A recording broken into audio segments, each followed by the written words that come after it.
right. Well, hello, guys. It's the midweek update time. Joe with you here. It's November 9th, 2022. We got a couple of cool things to take a look at and some good things to discuss. So let's make sure that we take responsibility for the outcome. You guys get it. So what is going on this week? And to me, it was unexpected. I was focusing a lot more on the October rally, where we're going to go from there, a lot of the Fed stuff. But then we got this interesting situation where I forgot about the midterm election. Now, the markets haven't really given us much over the last 3 days. Monday, Tuesday, and Wednesday. It looked like a pretty decent bounce coming out of last week. But we are in three different areas, and I'm going to summarize that slide here when it comes to the three markets. But we really haven't gained or lost much. The midterm elections are starting to get tallied. Corey made a great point yesterday. Are they going to be disputed or fought or kicked down the road? Are we going to know the results today, tomorrow, next week? Or are they going to be contested for the next month? Who knows? That is going to be its own little game. Another kind of unexpected event or came out of nowhere is crypto. Crypto was crashing really hard the other day or yesterday, and I had no idea why. But it looks like the FTX, one of the firms there, faces some liquidity issues after a mass exodus of customers. Now, this is nothing new to crypto. We've seen it sell off pretty steadily over the last few months, along with everything else. But when some of these, and I don't even want to say smaller firms, this thing was, I think, valued at $32 billion or something like that, but they lost $2 billion in a day. And you're starting to see the chink in the armor of some of these deals, because now there's a rival. I think it's Binance that's looking to bail them out, but you're not seeing a Fed bailout. You're not seeing bank bailouts. This isn't monetarily measured. This is its own animal, and these are some of the problems with it. And so it did spill over into all currencies. It's crazy to see that when the majority owns, or a minority owns the majority of some of these coins that have been built, and the regulation issues of it, which there is none.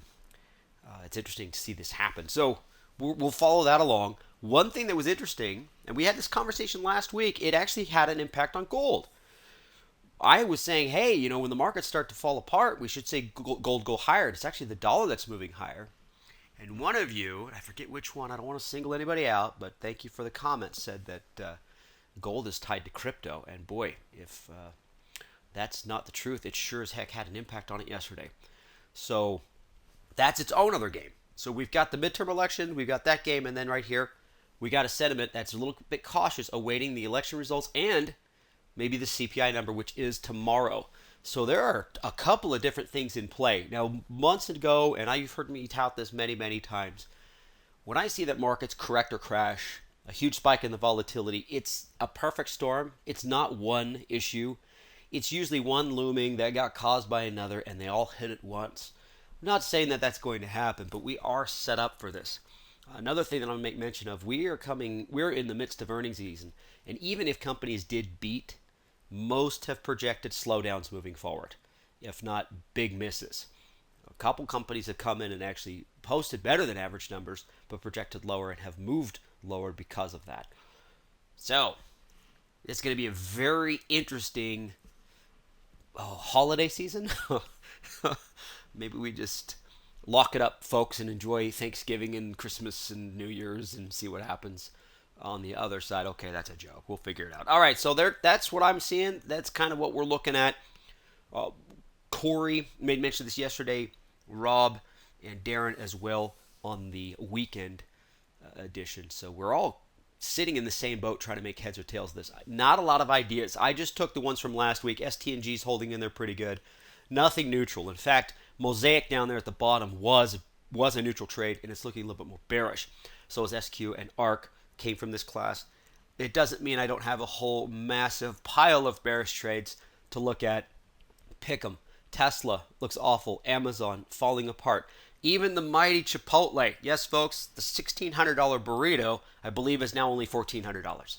So those charts are starting to fall, and I do believe some of these high flyers will continue. Let's get into some of the ones that I did show. This is Scorpio Tankers, and this has been on our list for a while. It hasn't really done much since it's been on our list. Since this breakout above 50, boy, I think I've talked about this thing like 3-4 weeks in a row. I don't know, but above this, touting sideways to up, maybe diagonal, and it has done nothing but played it exactly right. So I still like it here. If you guys are looking for something to, I don't know, park some money at and see what it does, there it is. If you guys can't tell already, I'll just go ahead and show my card. I'm not trading until we get through that CPI number. I want to see what happens, and a little bit more through the midterms. So we'll go from there. But this is one that seems to have been holding in there regardless of the up, down, or sideways in the markets. It's just absorbing the volatility. So here we skip all the way down to the bears. That's all I had on the bull side. There are some good bullish charts. Don't get me wrong, guys, but they're in sectors that are exposed to reactionary trading. In fact, all of them are. The only thing that I truly believe could be bulletproof is that Dow 30. And we've seen it do nothing but go straight up. I'll get to that chart here in a second because it looks like something completely different than the other two. This is block, square, right? It's had its little bit of a good heyday. It's starting to show some signs of weakness. It did have a little bit of, hey, let's see if we can't come off this bottom at 55. Even with this gap, it's got a little bit of a rollover action here, and it looks like it might just give back up.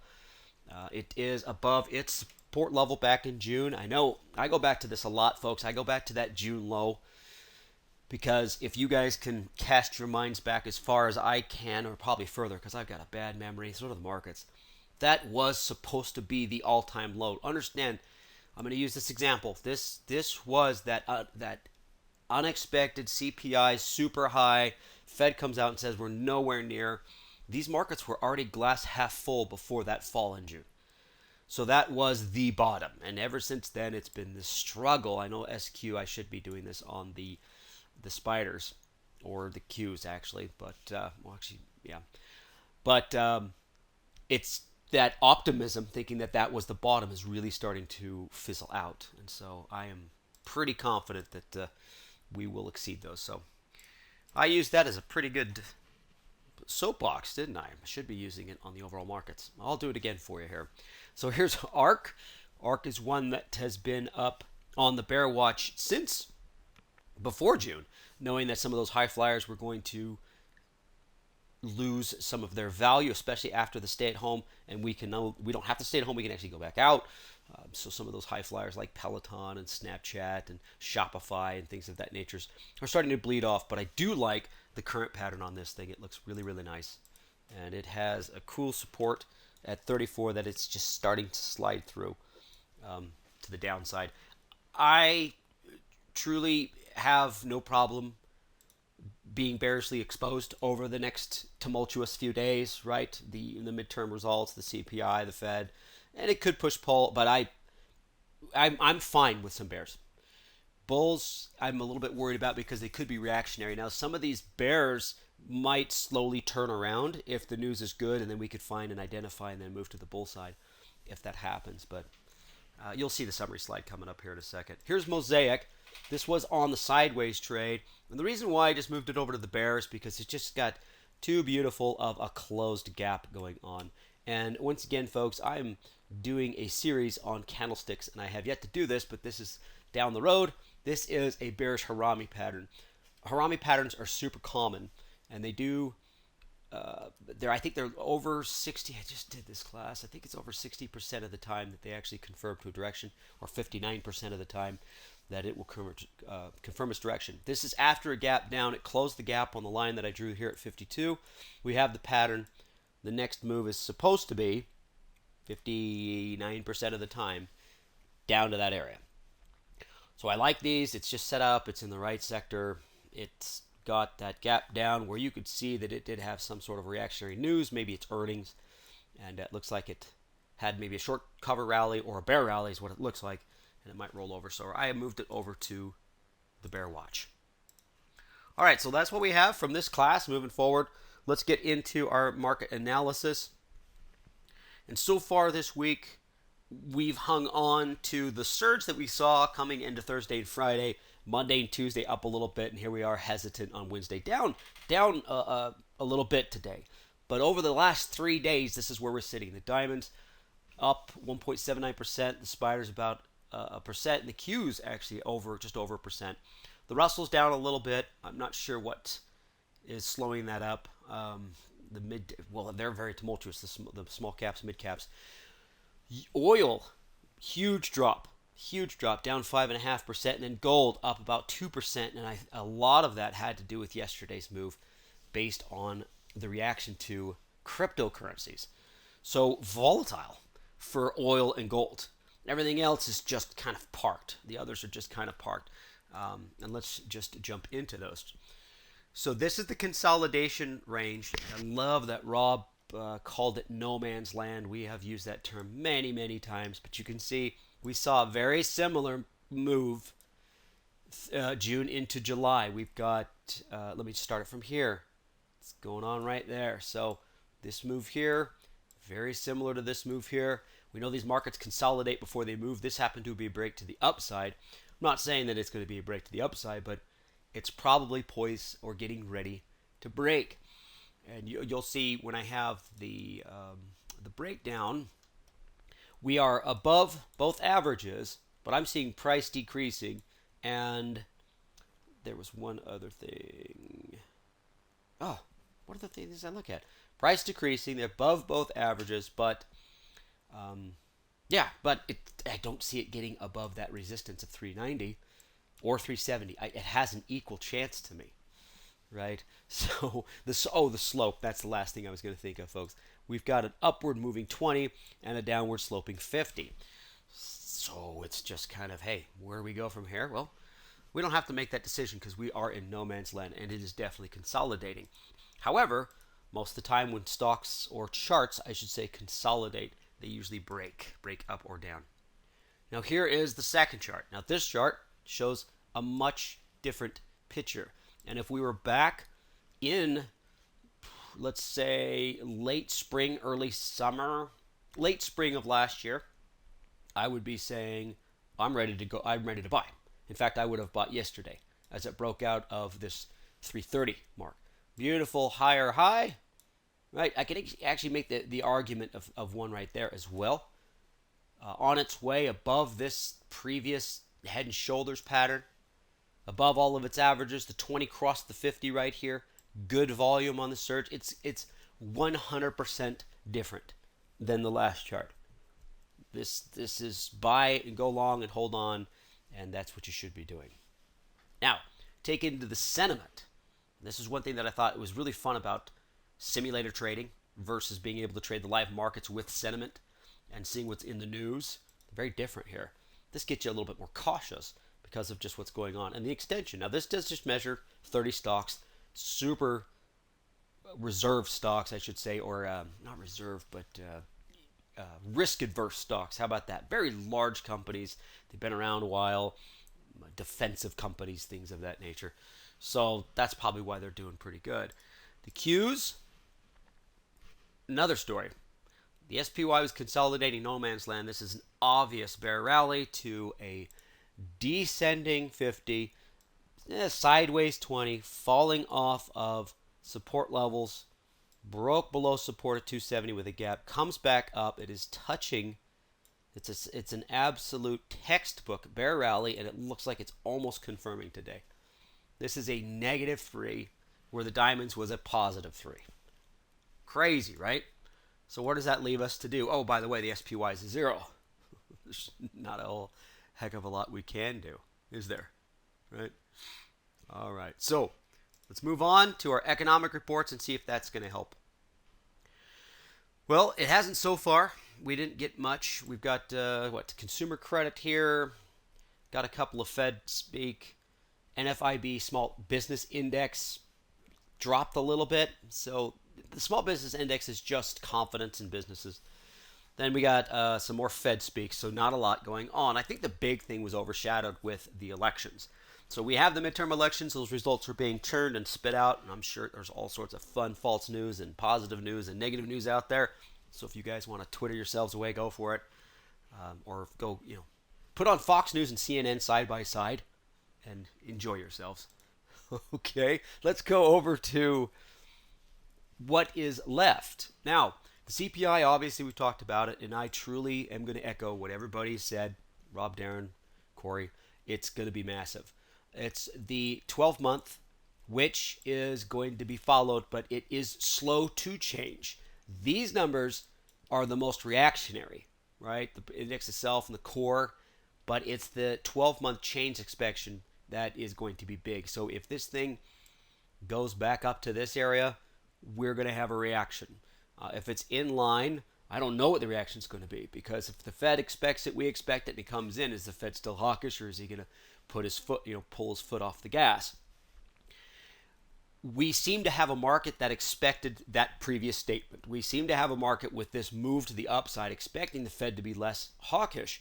The last time they came out, and they came out at the three-quarter raise, the markets were up. They were doing pretty decent until Chairman Powell came up and said, hey, just to let you know, I'm still on top of this. No, we're not slowing down. The markets proceeded to roll over and fall apart. So a lot has to do. If this number isn't way off, it's going to be a whole heck of a lot of what comes out of their mouths. So that's something to look forward to. Other than that, we've got continuing jobless claims. Jobless claims has got to start to uptick. That's a lagging indicator as well. And then we've got all the Fed talk going into the holiday, Veterans Day on Friday. All right. What is your outlook? Let me get the poll out, and we'll get this fired up. And I want to see what you guys are thinking. Let's launch it. There she blows. And this is a tough one. It's tough because based on how I started this class, there's a bunch of things to look at. Crypto's panicky, and it's showing, like I was saying, the chinks in its armor. We've got a midterm election, so there's a political emotion being pushed and pulled at. And then we've got earnings where companies are doing all right, doing bad, but all are projecting a little bit lower slowdown moving forward. And then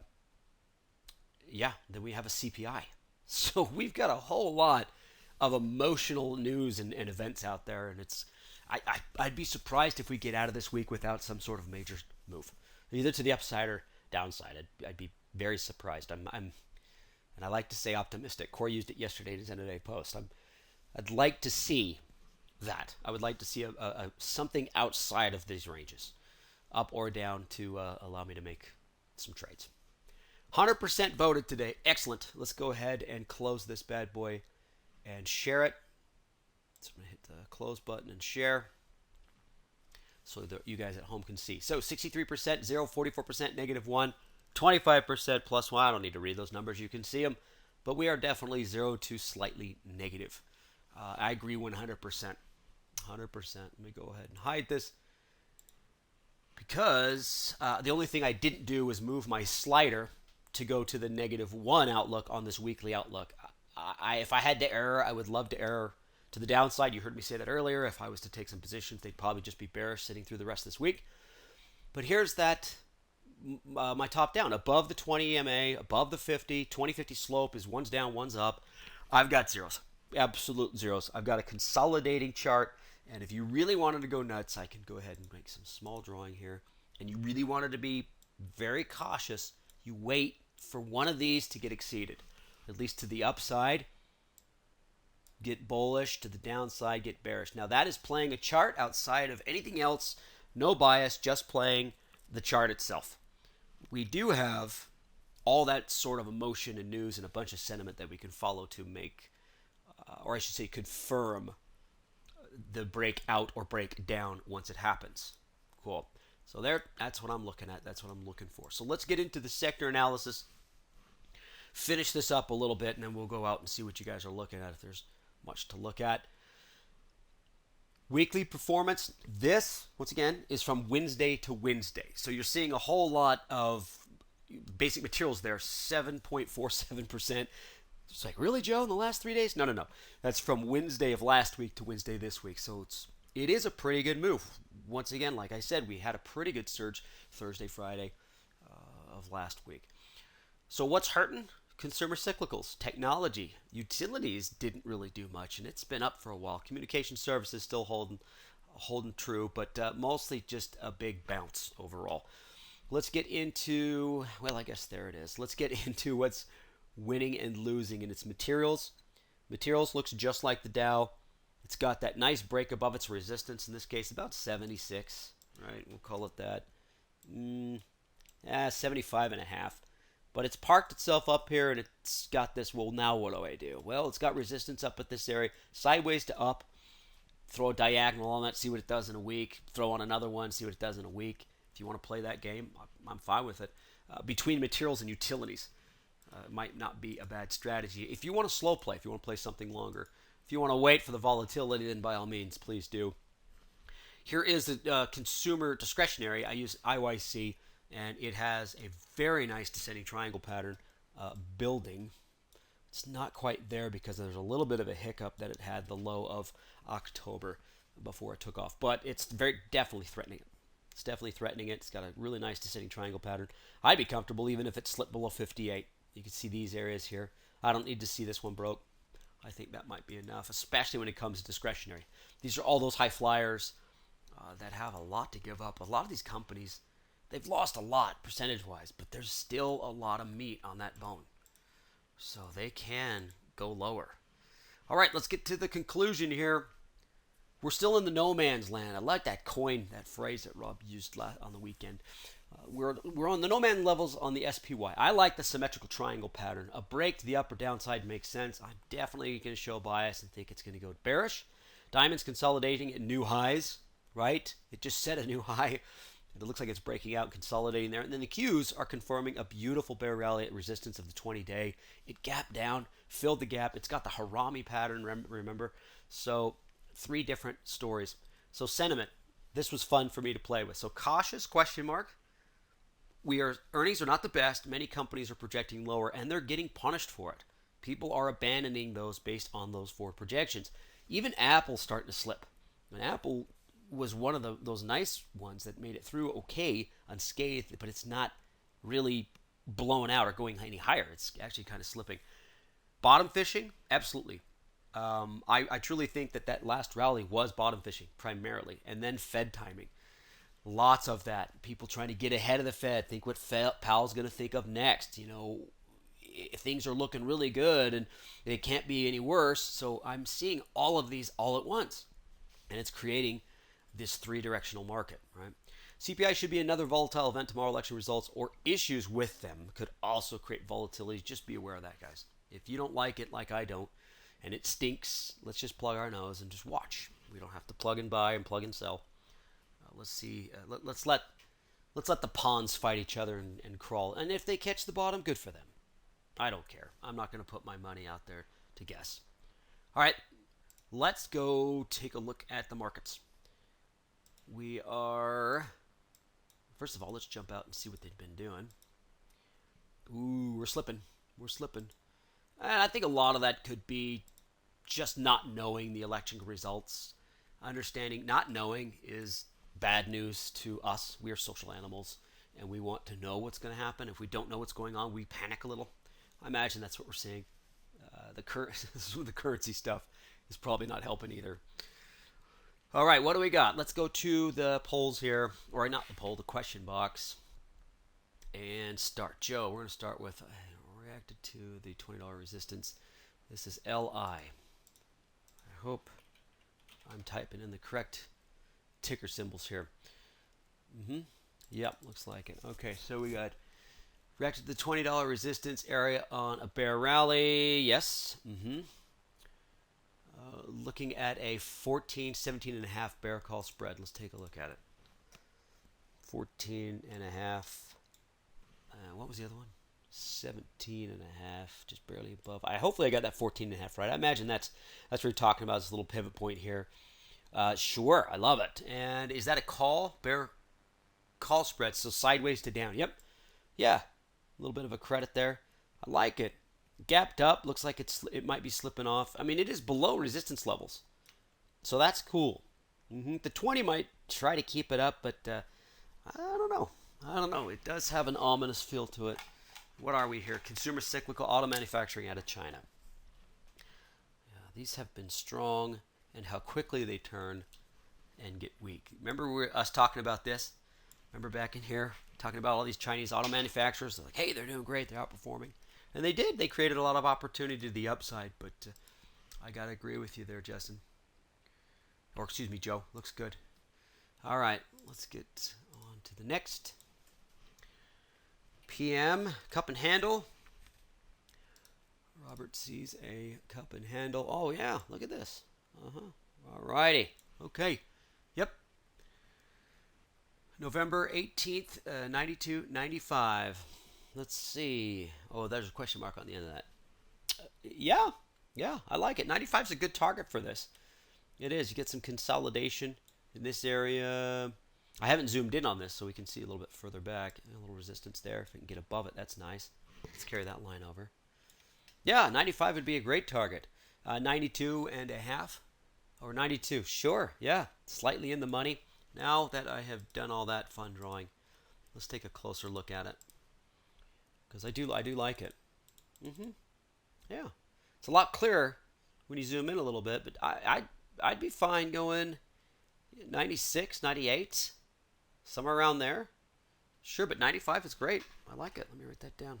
Philip Morris, consumer defensive. One, I believe, is Philip Morris still in the Dow 30? I think it is. It's been around forever. All right, so definitely a little defensive run play. Justin, Amazon. Good. I'd like to see Amazon. I saw that thing just was taking a nosedive, wasn't it, earlier? Looks like it still is. Oh, looks like it's just about to break its $90 support level. Looks good. Breaking down today out of low base. Yes, Justin, I agree. If you guys want to kick it while it's down, I'm fine with it. These are one of these companies that their revenue and their evaluation is mind numbing. You can't. The concept is you can't really understand it. So yes, for this to continue to drop would make sense. I'm going to put it definitely on the bear watch. It's on my bear list as well. Has been for some time. Didn't even notice it today. Thanks for that. What I was focusing on, I wanted to see this gap come up and close, right? Well, I guess the close gap would technically be about right there. And then I was really looking to punish this thing, and it never did. It never did, didn't it? So I guess your next would be an extended gap, right? So it has to exceed the candles, either high or low. In this case, it's the low, and it did. But it's been doing nothing but bleed forward. So if you feel it's extended, maybe have a target, shorter term, do a straight call. It's going to be expensive. Or try to just do a shorter term vertical spread on that. Amazon's tough because it's still volatile, and you could do a $5 spread, and it'll have a $5 bid and ask width as well. So it's kind of a tough one to trade unless it's just straight calls and puts, which gets expensive. But it's on the bear watch. Let's keep an eye on her. All right, awesome, Justin. Thanks. Another one he's got. Activision. They just had earnings, didn't they? I think they did. Really, like just a few days ago. Let's scroll down here. Yeah, 2 days ago. And let's see what they did. Well, they did all right. They didn't get sold off at 2 as much as I thought they would. Let's see if I can't get a little bit. There we go. Yeah, okay. So Justin's the middle of the rally. Most traders I am waiting on for more clear market direction. Yes. Yeah. This gap down, it looks like it's having an oversold bounce. Let's see. Is that the 7th? Yeah, okay. So probably bad news because where my cursor's at right now, folks, was its announcement. And it looks like it's kind of bouncing back, which could be just an oversold bounce or short cover rally. But I do love it back up here as it rolls over to the downside. So I will definitely put down ATVI as a bearish candidate. Joe, let's go ASO. Descending triangle looks like it wants to slip lower. Let's find out. Yep. Look at that. Look at that descender. Right through the, what is that, 2042? Great trade. Really good potential. I like the target. Take a look at this target here. Let's see if we can get kind of a fat line. I'm trying to get above these, just below that bad boy there, end of July. What do you want to call that, 39? Not bad. Be a sweet diagonal play. Academy Sports. All right. Excellent. All right, so we got a couple. Got a couple to look at, but not much. I guess the overall deal, folks, let's go ahead and finish up. Short class today, that's fine. We got a lot to look at. We got to, like I say, if you're really bored and you guys love reality TV, turn on CNN and Fox News side by side. It's a lot of fun. I hope I don't get busted for saying that, but it's silly. But, I mean, there's plenty to watch. All right, we got one more. Vincent popped out with coin. Yeah, another thing that got hood coin. These things just got butchered over the last couple of days. But no, this is a technical breakdown. Coinbase has been on our sideways for a long, long, long time. And it finally broke last week, didn't it? And it broke beautifully. So Coinbase has been, hey, we got this range between, I think, what was it, 50 or 60 and 80. And it worked and worked, and it was up and up. And it finally started to slip lower, and it looks good. And yeah, I'm fine with it as well, Vincent. I for it to blow lower makes total sense. Yeah. In fact, since we're here, let's take a look at Hood. Hood, I know, just got really smushed. Yeah. And it's fair. These guys, you know, I think Coin and Hood are just brokers. I don't know if they have their own coin, if they have their own crypto, but these are just brokers. And what happened to see it? That is, what is that, the third, fourth currency now, just to go zero, basically? That FTT is what it is, and it messed with the FTX. And so, yeah, I imagine there's a lot of traders that used to think it was great. Mom probably closing up their accounts. I don't know. Who knows? Fun times. Okay, so let's take a look at, so I put coin down. Let's take a look at SBUX. Starbucks for Dan. Zoom in a little bit. An interesting level watching to see if it breaks. This did beat earnings. No one's going to give up their coffee. One of those things that does really well in recessions: coffee, makeup, alcohol, tobacco, and movies. I don't know if movies will anymore, but I bet you streaming services does. In fact, Netflix had really good earnings, didn't they? So I imagine some of those streaming services will turn up a little bit when we do hit recession. And then consumer staples, anything like that, toothpaste, toilet paper, things of that nature. All right, see if it'll break above 92.5. Where it's at. Sure. I think a continuation, because it seems to have parked itself here after its numbers. So it doesn't necessarily need to pull back. It'd be nice to see it come back, hit 88 or 90. But yeah, nice confirm move above 94. Give it some time. This will probably take off if the markets do. I think it's going to sit here until it gets enough people who are comfortable putting money back in the markets. This will be one of the first ones to go. Just because of some of the numbers and the things it said, right? So it should be okay. Okay, last one. Let's get the little last dash here, MARA. Might be interesting as well. They have exposure to cryptos. Okay. A lot of them do. A lot of the larger companies do. It just depends on how exposed they are. One thing that I really had an issue was, even with Bitcoin itself, is there's 6-7 identities or businesses or companies that own the majority of it. So it gets a little scary. Just got to be careful. All right. Yeah. Marathon Digital looks like it might be slipping a little bit. If it can stay below 10, something down, yeah, I could see it bleed down to 6. Let me put it down as a bear. Thank you. MARA. It's always cool to have things to look at. Dan, anybody buying Meta off the layoff news? Oh, I don't know. It's interesting because that's how businesses save themselves. I mean, it has nothing to do with the success of a company or wanting to work there, but absolutely you're going to lay off 11,000 employees. That's exactly the reaction they're trying to get. It's just that bottom line. How much your money you're making, how much money you're spending. All right, cool. Yeah. All right. Okay, great, guys. Let's get... oh, we're slipping a little bit. Let's get you done or finished up and cut you loose. Let me type these in. But, yeah, pretty interesting market. I I imagine we might see a little bit more. The bears kind of step up here. There's a lot of ominous stuff to look at.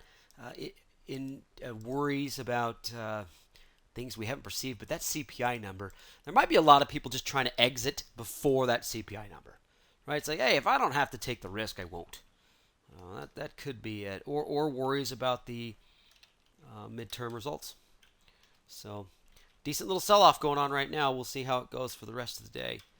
These can turn around. We've seen that a lot. In fact, yesterday was interesting. We had a really good move, and then to the upside, we rolled all the way back down to even, and then came back up a little bit. So here, we're definitely setting new lows as I speak. Let me count how many trades I got. 1, 2, 3, 4, 5, 6. Okay, good. So this is what we got. It's a pretty good list. Add it to the list you already have. I've got 1, 2, 3, 4, 5, 6, 7 post-it notes in front of me. That's right, folks. I still do post-it notes of traits from updates and this class. So I'm ready to go as soon as I see something that makes me comfortable. All right, guys. Thanks so much for sharing. And if you got any questions, you know how to get a hold of us. And we'll talk to you next time. Bye, folks.